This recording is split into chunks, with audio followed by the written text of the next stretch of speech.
We're recording. We're live. All right, so we're not live. We're live on the podcast. So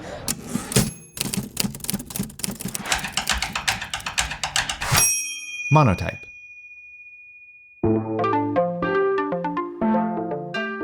Welcome to Creative Characters from Monotype, the show where we meet the people working at the intersection of type in everyday life. I'm your host, Livia Halltari, and I'm here with my co-hosts, Kadley Gosselin and Carl Unger. Hey Kadley, hey Carl. Hi Livia. Hey. Raise your hand if you're still a little bit tired from Adobe MAX.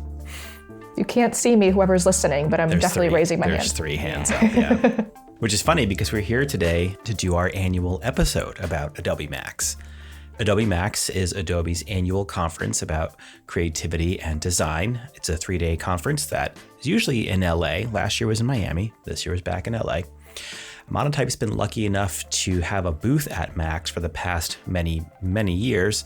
And the 3 of us were there again, participating and seeing what was going on. I personally am starting to feel like a pro at MAX now. Like we belong now when we're there. We have friends, other booth friends. We know people. What were you both looking forward to most this year at MAX? I think what I was most looking forward to this year was the independent artists marketplace. Each year you see very familiar faces, Hellcats, little friends of course, there's Erin Draplin, and then a new artist that I discovered this year. Her name was Noemi, who I bought a bunch of prints from, super cool. If you want to look her up on Instagram, her handle is at NAUESGONE. So it's just very fun to see, friends we've made over the years, but also discover your favorite new artist. Well, you stole my answer, Olivia, because I was going to say the artist market as well, but I was looking forward to being back in LA. Miami was cool last year, especially being so close to the beach, but there's something about being in the center of LA with everything going on around you that makes for a special experience. Downtown LA is weird, it has really cool architecture and a lot of street art and cool shops. It's also a little sketchy in certain areas, especially after dark, but it's definitely very vibrant and you just feel like you're somewhere. How about you, Kadley? I think I was most excited to see our booth, which is kind of what I feel like I say every year, but there's so much work leading up to it in the weeks, leading up to MAX, and you see these 3D models that our team has designed, and you get to, understand what the activation is going to be. But when you walk into the convention center and see it in real life in the creative park, it's just it's always a really fun experience to see it for the first time. So we asked people wandering into our booth the same question, what they were looking forward to this year at MAX, and here's what they had to say. What's your name? My name is Nasser. My name is Melissa Dispenza. I am Casey Snipes. I am a brand designer and I'm also a graphic arts teacher in Washington, D.C. Yeah, my name is Madeline Stanley. And where are you from? I'm from Los Angeles. Okay, so you did not travel a long way to get here. No. Okay. Well, it depends on, I was on the 101 for a while this morning. What are you looking forward to most at MAX? Meeting new people, learning new things. Sneaks. I always love sneaks. Yes. Meeting new people, networking, hearing from the keynotes, and especially Adobe Sneaks. Honestly, because I've never been before, I feel like I'm just kind of an open, blank slate, open book sort of thing, just trying to absorb everything in. I love talking to people about what they're passionate about, and this is a great place to do that. Let's start with your name. I'm Emma Lovell. And where are you from? Just north of Toronto. Oh, so you're in enemy territory this I week. know. I was going to bring my Jays hat, and then I forgot it, and I think that's probably for the better. My husband said, don't wear it, because you should come back to me. What are you looking forward to most at MAX? Honestly, I feel like my brain is already spaghetti. I'm trying to figure out how I can retain and enact all of this new knowledge. I'm worried that I'm going to get out of it and not remember anything, because it's so much. I was trying to be a good employee with the sessions that I picked so that I could bring back the knowledge for my team, but I picked a few that are just for me. A lot about branding and about type and typography that I feel like are just to scratch my creative itch. So I'm looking forward to those. Well, Emma, if you're listening, I'm sorry. I too was heartbroken at the way the World Series played out. But good on your Blue Jays and good on you for braving a trip to LA during the height of U.S.-Canadian tensions. Here's the 0-2 pitch. Kirk bounces one up the middle, bends to the back, over to first, to beat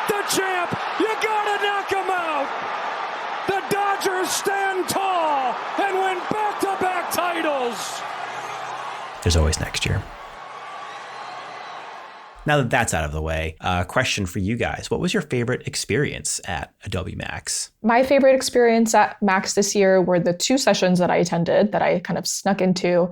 First one, Aaron Draplin's session, always really good, always really heartfelt, just makes me feel really inspired and kind of like refreshing to hear him speak. And then the other session we went to was by Overset Text on Instagram. Ray Moraes, he did a really funny hour-long talk about fonts and the feelings behind them and our perceptions and, why we have them in just like a very fun, approachable, little bit like brain rot, communicative way. So that was really cool. What about you, Carl? I was able to catch Mark Rober's keynote talk on Wednesday morning. I've been watching Mark Rober on YouTube for years because my son got into his videos a long time ago. And I'm always a little bit like skeptical of YouTube personalities, but he seems like a genuinely good dude and has a really interesting backstory working at NASA and stuff. And he just had a really great talk about, the power of storytelling and being true to yourself. And I was glad I was able to check it out. It was one of the few talks I was actually able to pay attention to. What about you, Kadley? My favorite experience this year was just like meeting people while guiding them through the Find the Font activity at our booth. It was just a fun way to talk to people because they had like a sort of activity to distract them that made it feel like really casual. And it was also just like fun to help them find different letters and sort of like guide them through the game. So with that, we can now talk a little bit about Find the Font. It was a game. It was a quiz. It was a survey that actually Carl wrote, right? I'm told I did. I have. No, He's already blacked it out. It was such a blur. Those 6 weeks before the conference were such a blur, but yeah. Yes. So Carl wrote a fun quiz that was, part like testing your type expertise, but then part just getting you more comfortable thinking about type. And the way that you played was by interacting with the outside wall of our booth. Yeah, the booth, the exterior of the booth, which shout out to our design team, Marie and Nick in particular. The outside of our booth was actually inspired by a type case, the cases that would hold movable type for printing presses. And so it was a sort of irregular grid in black and white with different glyphs in each grid box. And visitors to the booth would respond to the questions in the quiz by choosing a glyph from the wall that they felt best fit the question. So the whole time people were wandering around in a circle around our booth with their phones, analyzing glyphs and answering the questions, and in some cases, begging for mercy. No, asking for help. It was a lot of fun. Yeah, I had a lot of fun doing it. I think people really enjoyed it. And the reason that Monotype chose to do this activation was because it let us showcase our diverse font library. So Monotype has over 250,000 fonts in its library. So it was a really nice visual representation of what the Monotype platform has to offer. Yeah, and we went out and bothered people while they were doing this or offered them help. And several participants agreed to be recorded. So here are some of those experiences.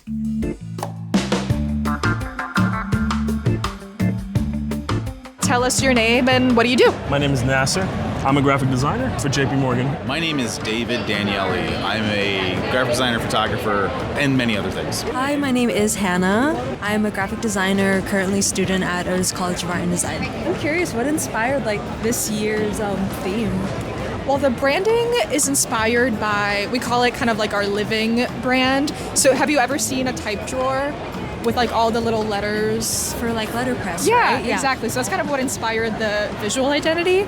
But for the game itself, I think it's just kind of around associating moods and emotions to different typefaces. Oh, yeah.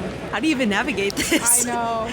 I've seen people do a couple laps around. A couple laps? Okay, I'm taking that pro tip. Yes. It's crowded. It is. Lots of people playing the game, as you'll see. All right, so what is question number 1? Locate a font you think conveys elegance that perhaps a fashion or luxury brand would use. Okay, I'm automatically thinking a serif. They do love their serifs.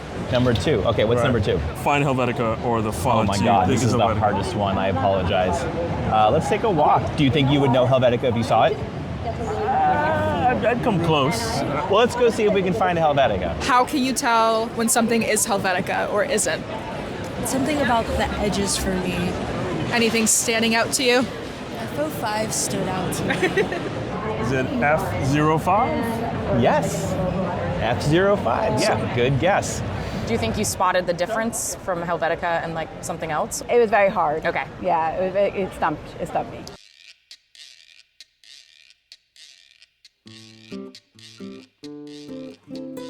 Currently, I'm on Find the Word Serif. What font is the R? We'll have a peek at the letter R. So there's only one typeface in the list that matches what I think that is. I'm thinking it's Optima. Okay. What about the letter R there is giving Optima? It's the varied width and then the point of the very top left corner of the R. Gotcha. That would be my first sort of like visual cue. Palatino, Optima, Bush, Proxima. That's a tough one. Optima? I think it's Optima. Dang.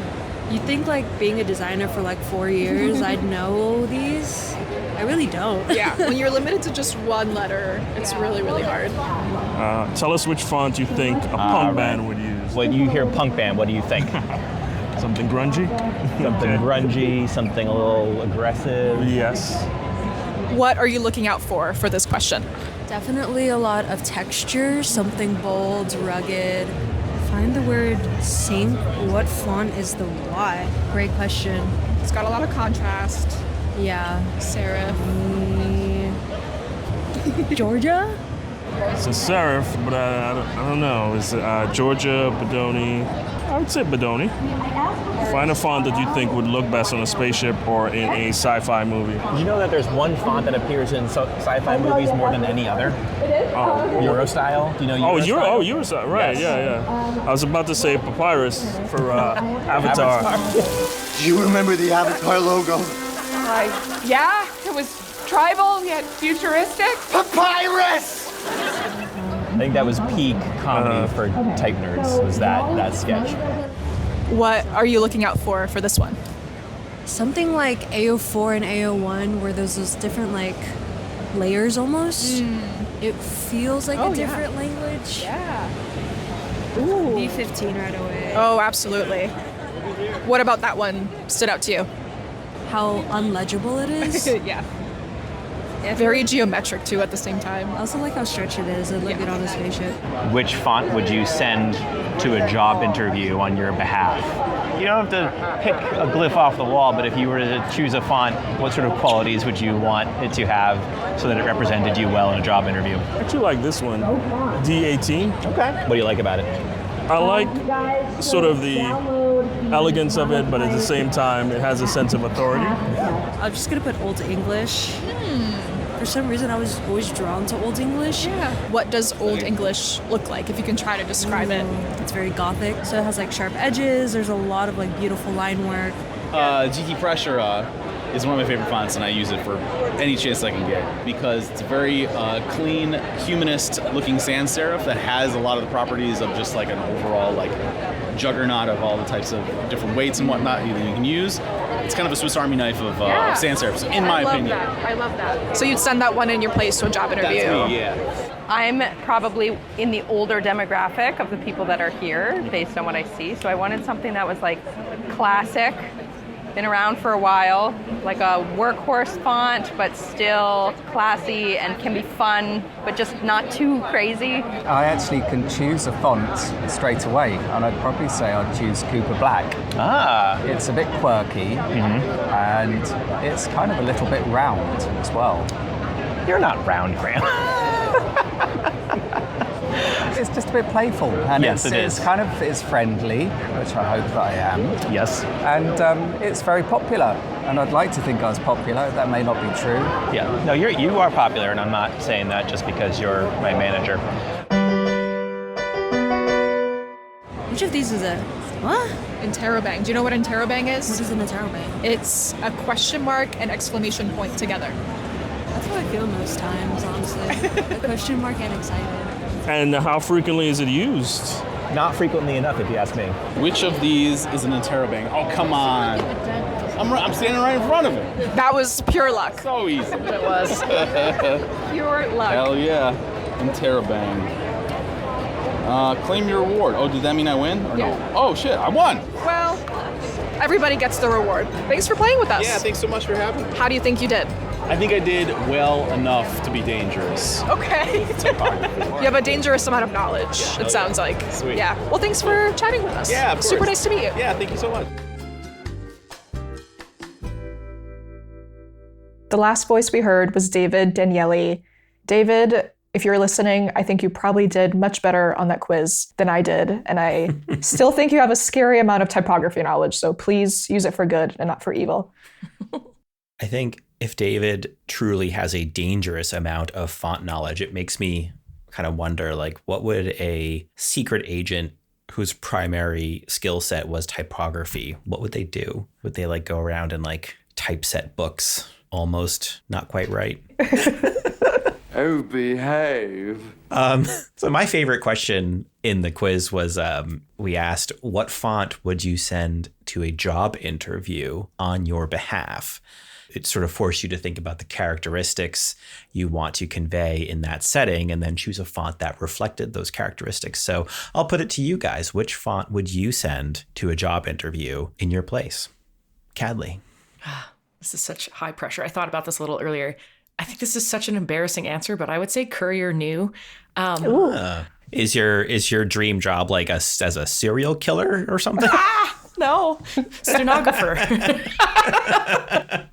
I chose it because I've had like a writing background for most of my life. I actually like started writing papers when I was in like elementary school on typewriters, and it looks like a typewriter font. It's quirky, and I'm a little quirky. I don't know if it's great to be quirky at work, but if I'm going to be honest about my personality in a job interview, Courier New will do the talking. I could see it. Yeah, I could see it. I think your quirkiness is what makes you unique and special, and Thanks, why Carl. you've succeeded here for so long. Thanks. Just like Courier New. Yeah, also slightly threatening. What about you, Livia?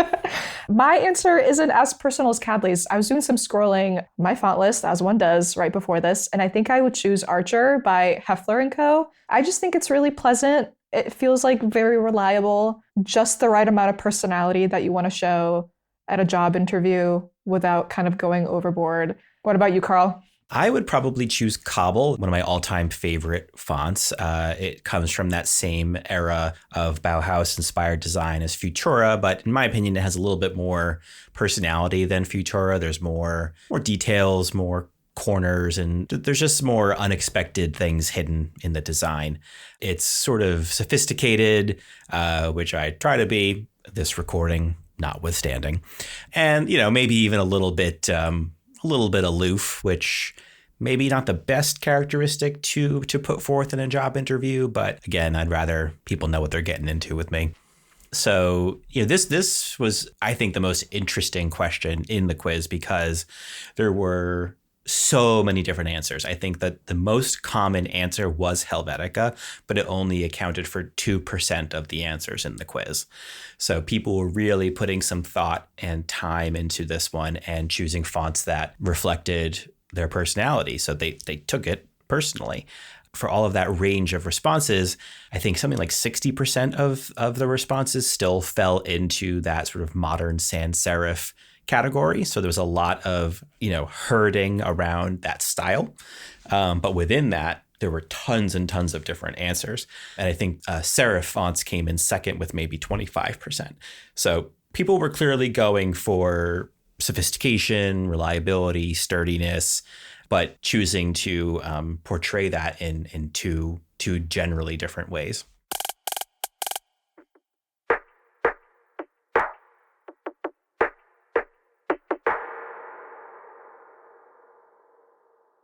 Carl, can you tell us why you think the interrobang is so cool and maybe what it is? Yeah, it's kind of, I see it as kind of like the X-Man of fonts. It's like a mutant of, it's an exclamation point, but it's a question mark. So it's sort of ponderous, but also very definitive. And it just looks cool. And the one on our wall, it was an italic and it really looked like it was aghast. Like it was just like, you put what in the fridge? Like, It was finishing a sentence that was just very perplexed and very angry. So Yeah. I loved it. I loved seeing people's reactions to learning what an interrobang was. I feel like a surprising amount of people did not know. So we got the very special role of explaining that to them. Yeah. It looks like it's saying Grandpa's where? Exactly. So yeah, we really enjoyed the game, loved seeing people kind of walk through it and experience it. And we really wanted to know what people thought about the game, whether it was fun, easy, hard, frustrating. And now we'll hear a few reflections from people who played the game with us. So you just played our Find the Font game. What was that like? It was amazing. I love picking apart typography, and I just thought it was very ingenious how it got you thinking on how the fonts are used in different situations. And I just love the scavenger hunt part of it. Were there any questions that stumped you? The interlocking one. I think it was Interrobang. Yeah. Yeah. You played the Find the Font game at our booth. You said you had fun. What did you like about it? I love typography. So in my design class, we actually have typography lessons, and I dance around. I'm that teacher. So I'm like serif is with, sans serif without, decorative fonts with hand drawing. We talk about it. I love that. And then they have a project where they talk about how fonts bring out their personality, like how they're feeling. So you just finished Find the Font. So of the questions, which one did you have the most fun with? Ooh, probably which font would you choose for a spaceship? Just I was like, oh, that's such an interesting concept, and I really like sci-fi, and I was like trying to like go back to my roots as playing sci-fi games, and like what fonts am I seeing sci-fi movies in there, and like what would my interpretation be? What was the toughest question? Ooh, the toughest question was which font would I send in my place for an interview? Yes. Because I feel like I have so many aspects of my personality, and I'm trying to think of a font that could fit all of the different things, and then all font names have left my brain in this moment. Okay. I picked Gotham because I really liked that one. I feel like it's like traditional, but like a little bit off the beaten path sometimes. If you like Gotham, you should come back here at 7 because one of the women that worked on the design of Gotham is giving a presentation about she just designed 3 new styles of Gotham for the Obama Foundation. So she's going to present her work for the Obama Foundation and kind of walk through that iteration of Gotham. That's really awesome. If you're interested. I didn't know about that. Yeah, I'll definitely come back at 7. Cool.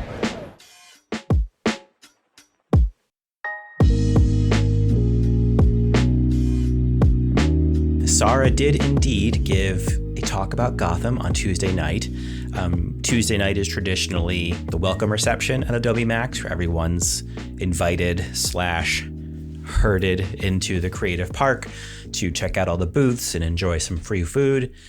This year there was also very loud karaoke, which Adobe, if you're listening, I don't know. I don't know if I'd bring that back next year. But it's a fun time. Sara Soskolne, who's one of our executive creative directors, has done a lot of work on Gotham over the years. Gotham is actually coming up on its 25th birthday next year, or anniversary. I don't know if fonts have birthdays or anniversaries. Sara recently worked on 3 new styles for Gotham in conjunction with the Obama Foundation. There's a stencil, an inline, and a slab, each of which is going to be used at the Obama Center in Chicago and throughout the branding for the Obama Foundation.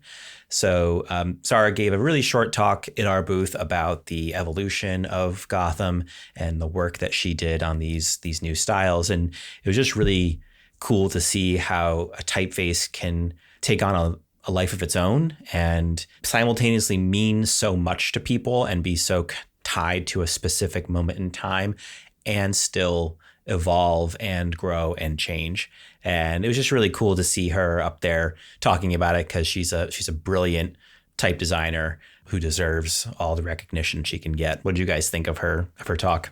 There was a point where she kind of lays out on a slide the number of like extensions of the different styles and like the fonts that she created. And there was just so many. I can't even remember how many were on there. It was a huge number. So it was just like an insane amount of work.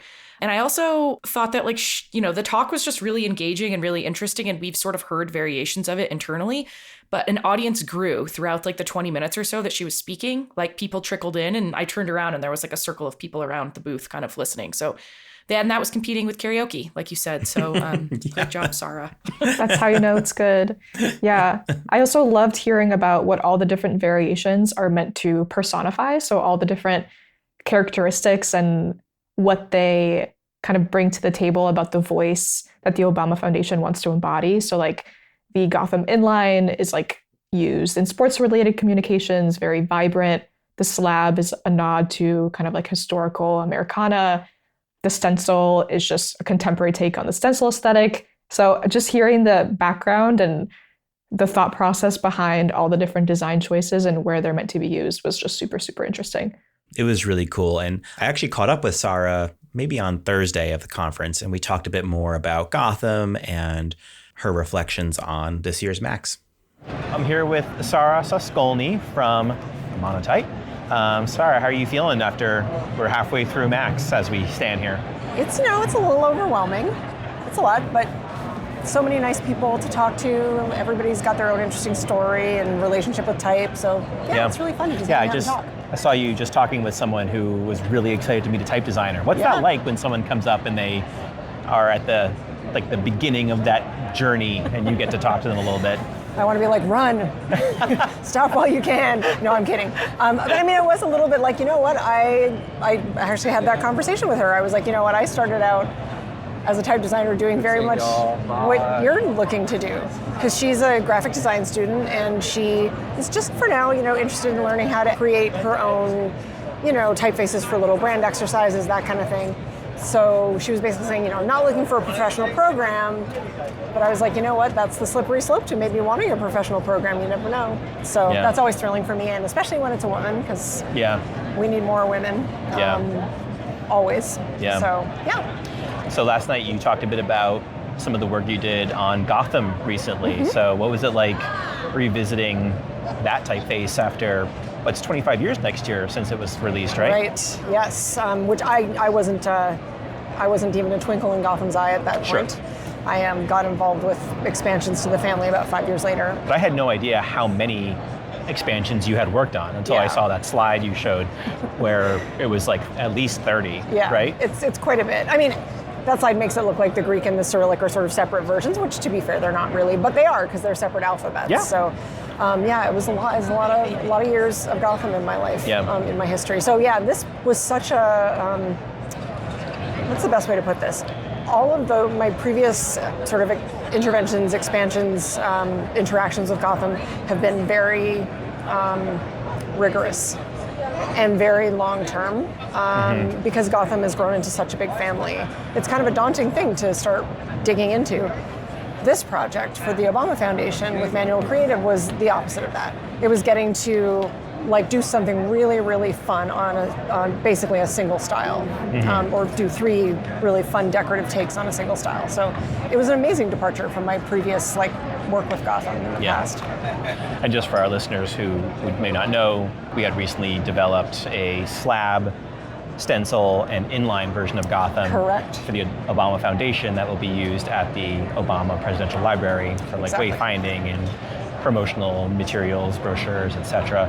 And I think we actually have a case study for that on our website. It's coming up, and I chat about it with Doug Wilson at length on one of the Creative Characters podcasts last year. Yeah. If you just can't get enough of hearing about it, there's more. Yeah, well, it's a really cool project and a special one to work on. Yeah, it was super fun, but it's also daunting, to take and I say this in I'm sure both the podcast and the case study, that it was an intimidating thing to take the forms of a typeface that's so widely used and so widely loved. And it was kind of a relief that the part of the family that I was riffing on is the condensed bold. Mm-hmm. I feel like the condensed is a little less of an iconic corner of the family. It's all iconic, but I feel like when people think of Gotham, they think of the normal width, those big geometric shapes.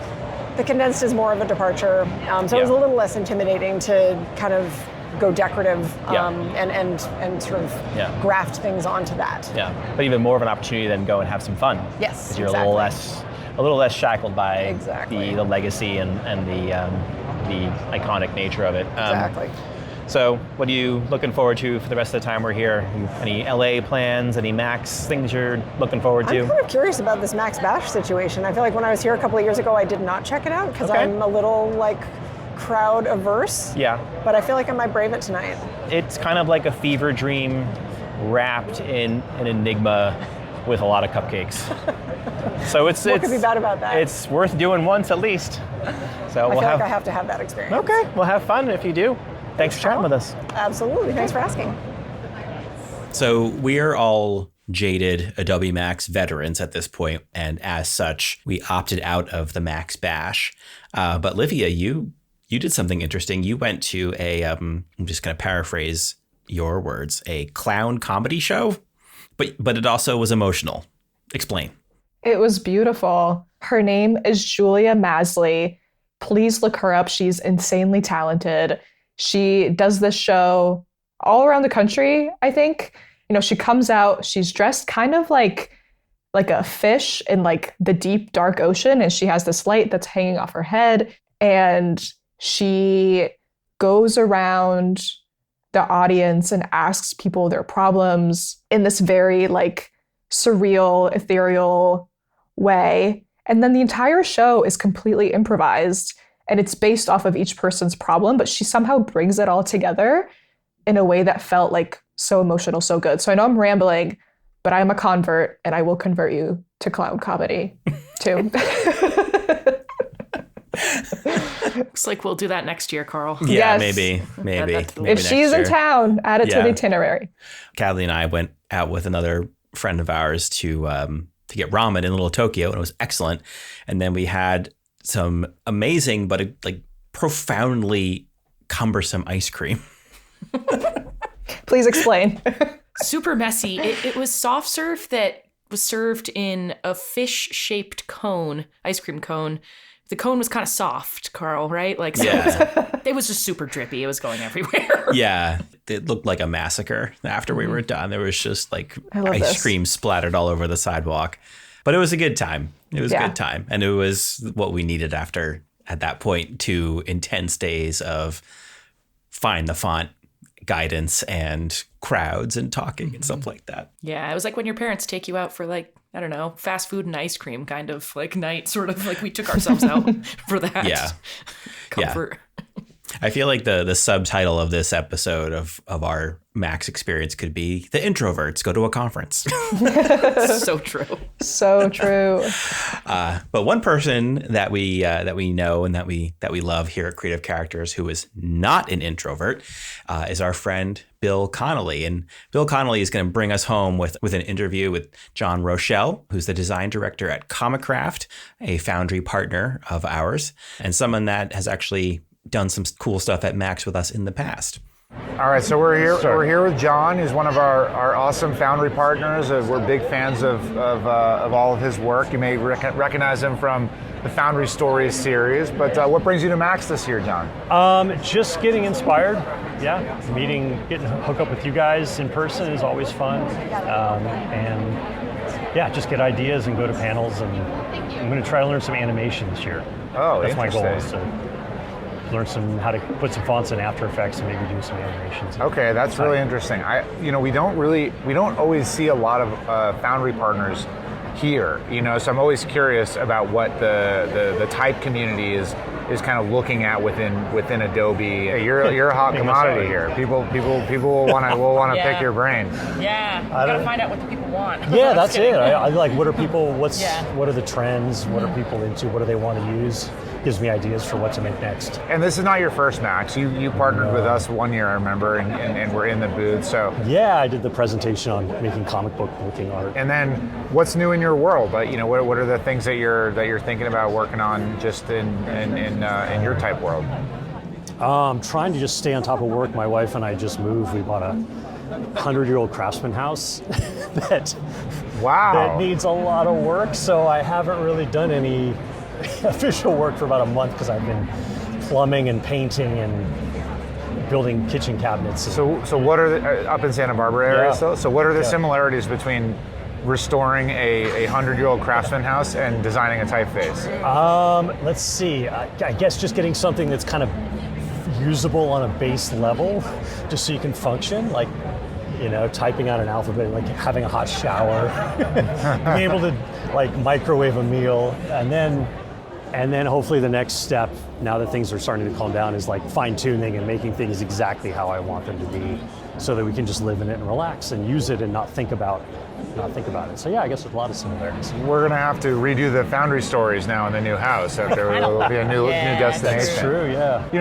You're here amongst the people who use type. Maybe not the designers of type, but the enthusiasts of type. Okay, I'm gonna go with and this. from your perspective, what are a couple things when you talk to that community? What are some of the things that how do you get them to open? Maybe they don't have the right words to use, or they don't know exactly what they're looking for. What are some of the ways that you explore that with them? Gosh, I think I actually get more questions about designing. Like, how do you design a font? What does it take to design? Ah, okay. I think people want to do that, which I encourage them to do, because I think once you do, you either love it or hate it, and you definitely appreciate, Either way, you appreciate it more. You appreciate how much work goes into it. Yeah. Yeah, I don't really know about like using it, because I feel like there's no right or wrong way to use a font. Sometimes the wrong way is actually a really cool solution. Yeah.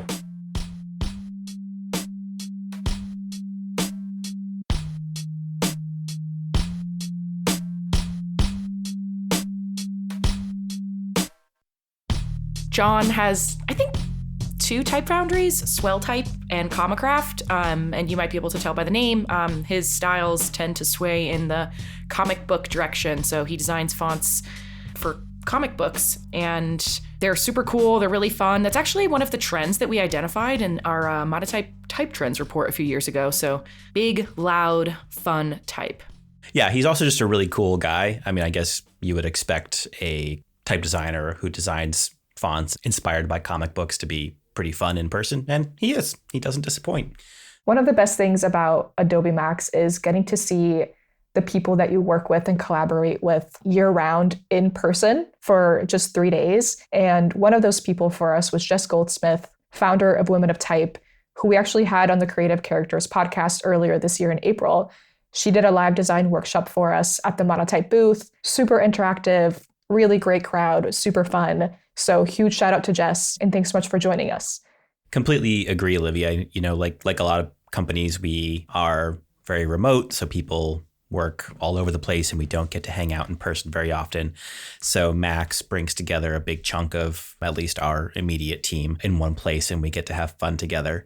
And, on that note, I have to say that even though this is ultimately a big corporate event, the people that work on Max really do love doing it. And we really put a lot of time and thought into creating a fantastic experience for people that visit our booth. So I want to shout out some of the people that brought that to life. Marie, who Creative Characters listeners will know very well, Nick Belota, Will, Graham, Holly, the 2 of you, obviously, Phil Carey Berggren, who helped me write a font licensing talk that we put on, Amber, Aggie. I mean, I could go on and on and on, but there's a lot of really great humans behind the scenes who make this happen each year. And we really do just want people to have fun and go home with a good memory. So hopefully we succeeded this year. Oh, and Jay Lou, my man. And you, Carl, I feel like your creativity was like sprinkled throughout this event in so many ways this year. I was there staying hydrated. And thanks to everyone who participated in Find the Font. I think there was like around 1,500 people that played, so that's pretty sick. And especially to the folks who let us record your thoughts about Max and our activation this year.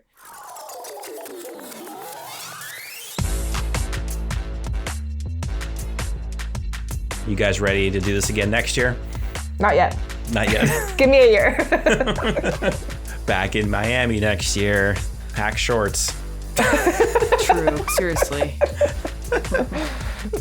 I'm not ready to think about it, but I will be. We got some time.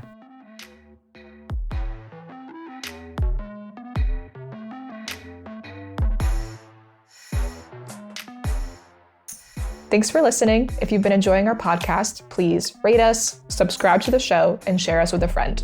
Creative Characters is brought to you by Monotype. It's produced by Christopher Olin and Mia Sullivan. We'll be back with more episodes soon. Until then, take care.